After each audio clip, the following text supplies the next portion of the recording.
Saudações a vocês que me acompanham neste canal. Mais um vídeo dedicado às meditações de Marco Aurélio. Estamos no livro 3º e chegamos à nota de número 4, ou meditação de número 4, ou ainda capítulo 4. Vejamos o que Marco Aurélio diz a si mesmo na tradução de Dona Virgínia de Castro e Almeida, que, como sempre, está na descrição deste vídeo. É uma passagem mais longa, veremos o que Marco Aurélio registra de si para si neste ponto. 4. Não gastes o que te resta de vida em pensamentos relativos aos outros, a não ser que os refiras ao interesse geral. Senão, falharás a uma outra tarefa. Com efeito, prenderás assim o teu espírito ao que faz este ou aquele, ao motivo por que o faz, ao que diz, ou medita, ou empreende, as coisas em que se ocupa, e deste modo te deixarás distrair da vigilância que deves à tua própria alma. É, pois, necessário arrancar do encadeamento das tuas ideias os pensamentos flutuantes, inúteis e, sobretudo, curiosos e malévolos. É preciso que os teus pensamentos sejam tais que, interrogando bruscamente sobre o objeto, possas responder sem hesitação e com verdade. Estava pensando nisto ou naquilo. Deste modo, a tua alma alojará sentimentos simples, benévolos e dignos de um ser sociável que desdenha o gozo, as ideias meramente voluptuosas, o ódio, a inveja, a desconfiança ou qualquer outra paixão que te envergonharias de confessar. Porque um homem que diligencia colocar-se na categoria dos melhores é semelhante a um sacerdote, ministro dos deuses, amigo daquele que habita na sua alma e cuja força o isenta da escravidão do prazer e o conserva invulnerável à dor, acoberto do ultraje, insensível à maldade. Amigo daquele que o incita a pelejar o mais nobre dos combates, o que se empreende contra as paixões, impregnando-se profundamente de justiça, acolhendo com serenidade todos os incidentes e o seu destino inteiro, nunca se preocupando, sem necessidade urgente e de interesse geral, com o que os outros dizem, fazem ou pensam. É a sua própria vida que um tal homem aplica exclusivamente à atividade de que dispõe, e medita sempre no destino que lhe é dado pelas leis do universo. Empenha-se em tornar bela a primeira, e persuade-se que o segundo é bom, porque o destino que é atribuído a cada um de nós está compreendido no destino universal, e compreende-o. Considera que todo o ser racional é seu parente e que amar os homens é atributo da própria natureza humana. No entanto, lembra-se de que não convém dar valor à opinião da multidão, e só a daqueles que vivem segundo a sua natureza. E quanto aos que não vivem assim, pensa constantemente no que são em casa e fora de casa, de dia e de noite, e como e em que companhia se aviltam. E não faças caso dos elogios dessa gente, que nem a si própria sabe agradar. Vejamos o que Marco Aurélio diz para si mesmo nesta nota. Não gastes o que te resta de vida em pensamentos relativos aos outros, a não ser que os refiras ao interesse geral. Então Marco Aurélio, novamente, pensa que o melhor para si é manter-se no momento presente com atenção total à sua própria interioridade, não perdendo tempo em ficar espiando as almas dos outros, não perdendo tempo em considerar, para além do razoável, as opiniões dos outros. Existe uma exceção aqui em que as opiniões dos outros têm interesse, isto é, quando o interesse geral, uma espécie de bem comum, estiver em jogo. Então, sendo um imperador, ele precisava ouvir também os outros, escutar o que tinham a dizer para tomar as melhores decisões. Então, evidentemente, precisava também ser aberto àquilo que os outros diziam, embora deliberasse com a sua própria razão. Porque se você, Marco Aurélio, ficar pensando demais no que os outros dizem, se você ficar fazendo caso do que os outros pensam, né? Senão falharás a uma outra tarefa. Então, o que te resta de vida é para que você, ou para que tu vivas da melhor maneira possível. Mas, se tu viveres de outra maneira, falharás a outra tarefa. Então, com efeito, prenderás assim o teu espírito ao que faz este ou aquele, ao motivo por que o faz, ao que diz ou medita ou empreende, às coisas em que se ocupa, etc. E deste modo te deixarás distrair da vigilância que deves à tua própria alma, que ele vai desenvolver com alguns verbos, com alguns exemplos, o que está embutido nas primeiras afirmativas, né? Ou nas primeiras frases, melhor dizendo. Porque se você ficar prestando atenção demais àquilo que fazem os outros, você passará a desdobrar essas ações ou esses ditos e começará a pensar, mas por que fulano disse tal coisa? Por que Beltrana fez aquilo que fez? E todo esse emaranhado de intenções, de sentimentos, sensibilidades, de opiniões, etc., etc., farão você se ocupar de outra coisa que não seja a sua própria interioridade, a sua própria vida interior. E aquilo que fazem os outros é problema dos outros, de acordo com os estoicos e com Marco Aurélio. Então, se você prestar atenção demais ao que os outros fazem, você perderá tempo.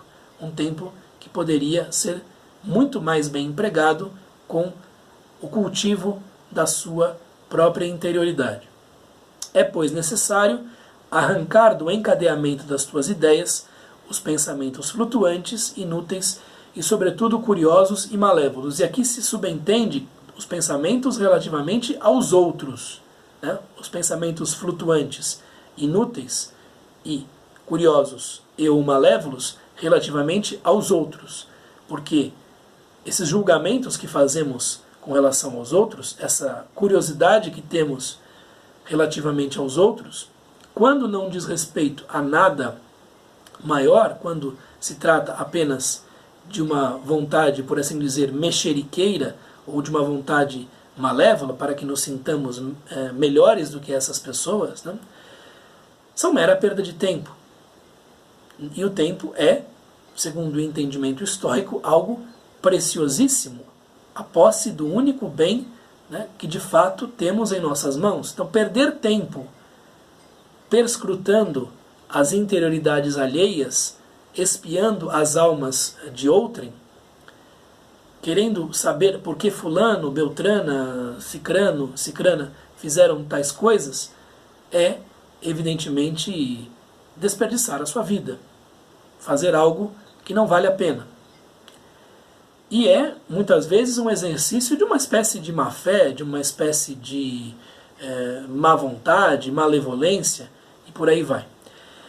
É preciso que os teus pensamentos sejam tais que, interrogado bruscamente sobre o objeto dos seus pensamentos, no que você está pensando, possas responder sem hesitação e com verdade. Estava pensando nisto ou naquilo. Isto é preciso que você tenha um pensamento tão puro e tão cristalino, tão sem essa má vontade para com os outros, tão sem esse interesse mexeriqueiro para com os outros, que se alguém perguntar do que você está pensando agora, em que você está pensando agora, do que você se ocupa agora, você puder responder com sinceridade, sem hesitação, sem pensar e acabar dizendo algo que não seja vergonhoso. Porque muitas vezes nós estamos julgando mal os outros, estamos pensando mal da conduta ou dos ditos de outras pessoas.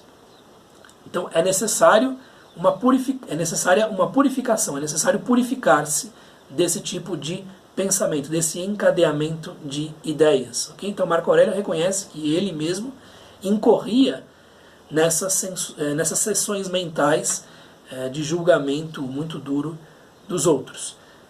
E o que é necessário, ou pelo menos o que é desejável, é que o indivíduo, sendo surpreendido com a pergunta em que você se ocupa agora, no que você está pensando, possa dar uma resposta singela, correta, honesta e sem nenhum tipo de malevolência para com os outros indivíduos. Deste modo, a tua alma alojará sentimentos simples, né? coisas singelas, benévolos e dignos de um ser sociável que desdenha o prazer, as ideias meramente voluptuosas, o ódio, a inveja, a desconfiança ou qualquer outra paixão que te envergonharias de confessar. Né? Então, todas essas possibilidades interiores, né, de envolver os outros em planos de prazeres muitas vezes inconfessáveis, ou envolver os outros em ódio, raiva, nervosismo, ou ainda invejar essas outras pessoas, ou ainda levantar desconfianças, não justificadas relativamente a essas pessoas, né? São coisas que nos aviltam, são coisas que retiram a nossa possibilidade de sermos nobres, né? Então, paixões que te envergonharias de confessar. Então, que os seus pensamentos sejam todos confessáveis e não, na maior parte, inconfessáveis. Porque um ser humano que se empenha, né, em colocar-se na categoria dos melhores, alguém que queira ser uma das melhores pessoas possíveis, né? É claro que muitas vezes não é o que o indivíduo quer, né? É semelhante a um sacerdote, ministro dos deuses, amigo daquele nume, aquele daimon, né, que habita na sua alma e cuja força o isenta da escravidão do prazer e o conserva invulnerável à dor. Muito bem. Novamente comparece aqui aquela ideia do daimon, que é uma espécie de interface, né, entre os deuses e as almas individuais. Então esses daimons que estariam em todos os lugares, né, seriam responsáveis por um tipo de vigilância para essas almas, né? Então seriam guardiões dessas almas, e colocar-se em sintonia com eles seria justamente buscar um tipo de purificação. Então você deve ter uma alma limpa como a de um sacerdote, como a de um ministro dos deuses. É disso que ele está falando. Porque aí sim, né, você ficará isento da escravidão do prazer e da dor. Então, buscar essa alma limpa, essa alma purificada, cristalina, é algo que dá certas vantagens ao indivíduo, que redunda, né, que se consubstancia em certas qualidades apreciáveis. Esse indivíduo fica acoberto do ultraje, ao abrigo do ultraje, ele não pode ser ofendido, né? Ele fica insensível à maldade, né? Então o mal que os outros causam a ele é sempre encarado de uma maneira equânime, equilibrada, e não com sentimentos de vingança. Amigo daquele nume que o incita a pelejar o mais nobre dos combates. Então, qual é este combate que é o mais nobre de todos os combates, de todas as lutas? Que se empreende contra as paixões. Então esse é o combate que vale a pena, e não o combate contra os nossos semelhantes. Então, um combate interior, vencer o que há de ruim, o que há de pérfido, o que há de mesquinho dentro de cada um de nós, né? Impregnando-se profundamente de justiça, acolhendo com serenidade todos os incidentes e o seu destino inteiro, nunca se preocupando sem necessidade urgente e de interesse geral, porque algum tipo de preocupação com assuntos de Estado, evidentemente, era algo legítimo, dada a ocupação de Marco Aurélio, com o que os outros dizem, fazem ou pensam. Então, o que os outros dizem, fazem ou pensam é problema dessas pessoas, diz respeito a essas pessoas. Ah, mas fulano me xingou. Muito bem, é uma palavra usada por essas pessoas. É fruto de um mau entendimento que essas pessoas têm a respeito de você. Ah, fulano me insultou. É uma opinião dele, não é aquela que deve ser a sua. É assim que os estoicos responderiam a esse tipo de queixume, esse tipo de questionamento cheio de lamúrias. É a sua própria vida que um tal homem aplica exclusivamente à atividade de que dispõe. E ele deve aceitar o seu próprio destino como uma manifestação do destino inteiro, como uma manifestação de, digamos assim, uma vontade divina. É isso que dizem os estoicos e que dizia Marco Aurélio. é a sua própria vida, que um tal homem aplica exclusivamente à atividade de que dispõe e medita sempre no destino que lhe é dado pelas leis do universo. Porque o destino que é reservado a você procede desse conjunto de leis do universo e mantém esse universo, né, na melhor saúde possível, digamos assim, na melhor harmonia possível. Empenha-se em tornar bela a primeira, isto é, empenha-se em tornar bela a sua própria atividade na vida, buscando ser virtuoso. E persuade-se de que o segundo, isto é, o seu próprio destino, é bom, porque o destino que é atribuído a cada um de nós está compreendido no destino universal e compreende-o. Então, o destino que recai para você procede de um destino universal. Portanto, é algo que está dado na própria natureza. E como a natureza, pelo menos para os estoicos, não produzia nada de ruim, você não deve ver nisso algo de ruim. Considera que todo ser racional é seu parente. Nós todos somos uma grande família humana, vivemos na cosmópolis, na cidade universal, somos todos cidadãos desta grande cidade habitada por seres humanos e deuses. E que amar os homens, os seres humanos, é atributo da própria natureza humana. Nós somos seres sociáveis, nós temos essa capacidade de acolher nossos semelhantes. No entanto, lembra-se de que não convém dar valor à opinião da multidão. Então, apesar de estarmos obrigados, na visão de Marco Aurélio, ao amor ao próximo, ao nosso semelhante, né, pelo menos algum tipo de empatia para com esta pessoa que está ao nosso lado, não é necessário tomar a opinião desta pessoa como algo bom ou válido ou legítimo.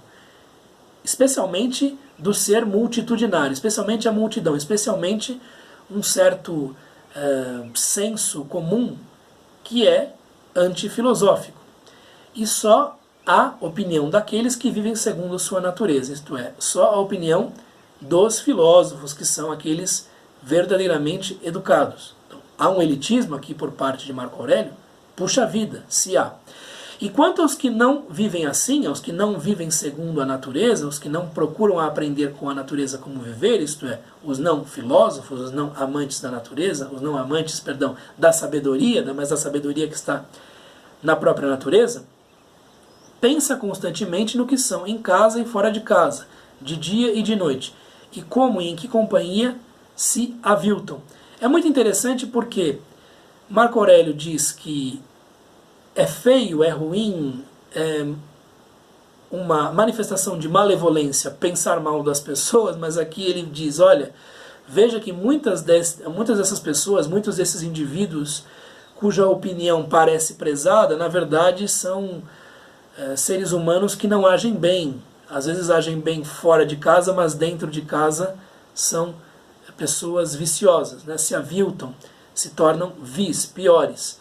Então, apesar de não ser necessário, não ser bom pensar mal dessas pessoas, é necessário ver que talvez não sejam indivíduos que ajam da melhor maneira possível. E não faças caso dos elogios dessa gente que nem a si própria sabe agradar. Então, da mesma maneira como as censuras que essas pessoas fazem não devem atingir ao indivíduo que está trilhando o caminho da sabedoria, pelo menos em termos estoicos, também os elogios dessas pessoas não devem valer nada.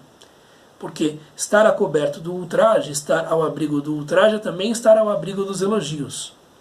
E se você não está ao abrigo dos elogios, você está sendo um mau aprendiz de filósofo, pelo menos no entendimento dos estoicos. Então temos aqui um longo trecho, uma meditação mais alentada, em que Marco Aurélio justamente chama a atenção para a necessidade de um cultivo da vida interior, de uma blindagem, por assim dizer, frente à opinião dos outros, sobretudo à opinião das massas, das multidões, do ser multitudinário, do ser que não pensa propriamente com a própria cabeça, mas repete uma opinião feita, uma opinião que foi concebida por outra pessoa. E o mais nobre dos combates dentro desta vida interior é justamente esse que se empreende contra as paixões, e não a hostilidade contra os que são nossos semelhantes, nossos irmãos, os que estão na mesma jornada em que estamos, aqueles que nos acompanham na nossa vida. Muito bem, é o que eu tinha a lhes dizer a respeito desta longa passagem. Espero que vocês tenham aproveitado. Um abraço, até a próxima. Tchau!